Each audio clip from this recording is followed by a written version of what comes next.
Hello, this is Megan from Hookabee. In this tutorial I'll be demonstrating how to do joined rounds for amigurumi.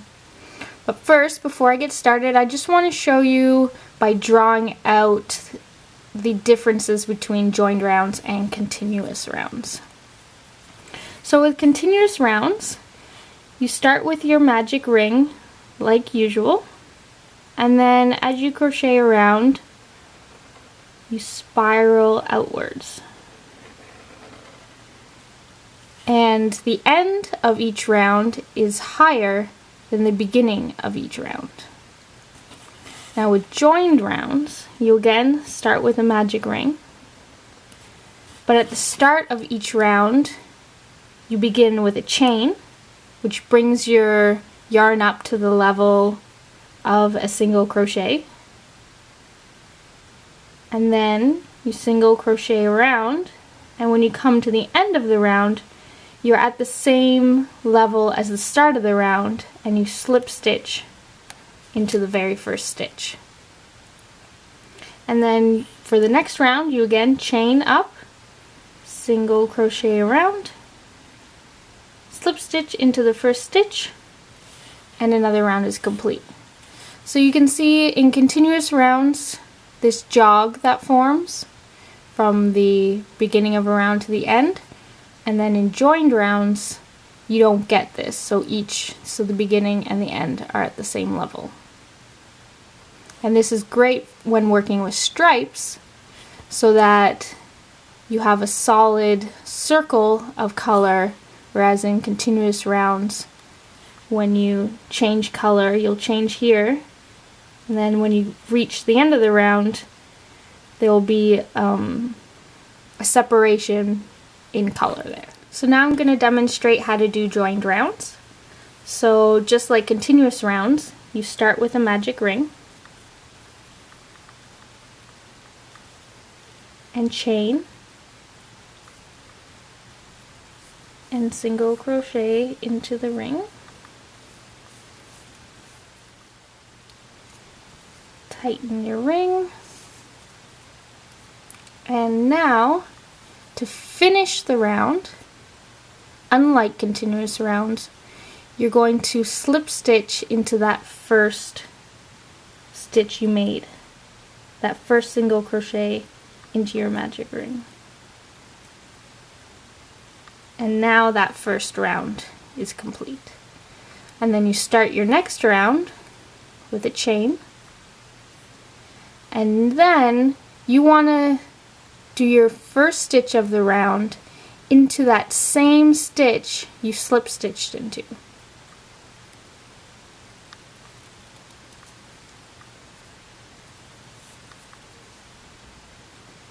And because I'm going to increase around, so that same stitch again to increase.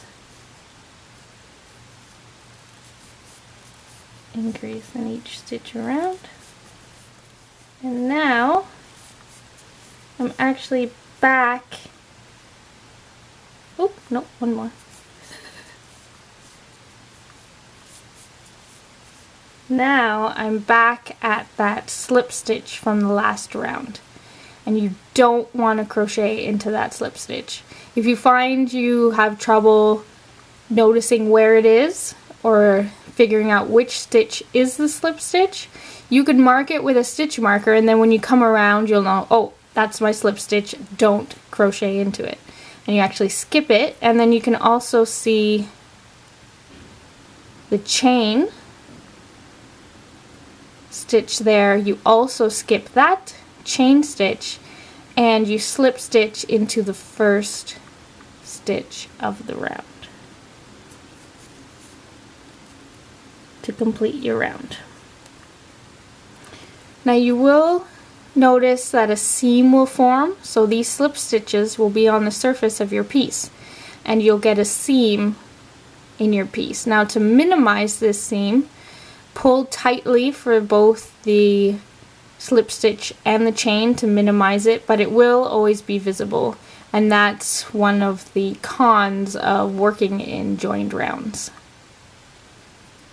But still may be worth it for the nicer color changes. So again, for the next round, I'm going to chain, and then into that same stitch that you slip stitched into, you're going to work your next stitches. So I'm going to increase again, and then now I am back at my slip stitch, so skip that slip stitch, skip the chain from the beginning of the round, and slip stitch into the very first stitch of the round. And that's how you do joined rounds. Now when working in the back loop only, which is a technique I often use in my patterns, you do the same thing but obviously work in the back loop. But I actually like to still do the slip stitch under both loops. And the reason I do that is that then the slip stitch, I find, is more at the same level of the exposed front loop, so the seam is a little more hidden, and this is better also for stripes. I find it looks better. And also I find when I do both the slip stitch and an increase into that back loop, then the hole stretches quite a bit and you can start to see stuffing. So I prefer slip stitching under both loops, but then all the other stitches are in the back loop only. So for the next round I'll demonstrate that. So I've slip stitched in the last round under both loops. So now I chain, and I want to single crochet into the same stitch I slip stitched into, but only in the back loop. Now this can be a little tricky because the slip stitch was under both, and now you only want to go into the back loop, and then you simply continue working in just the back loop only. And then once I have reached that slip stitch from the previous round, I know I've completed the round, and I skip the slip stitch, skip the chain, and then slip stitch under both loops of the first stitch.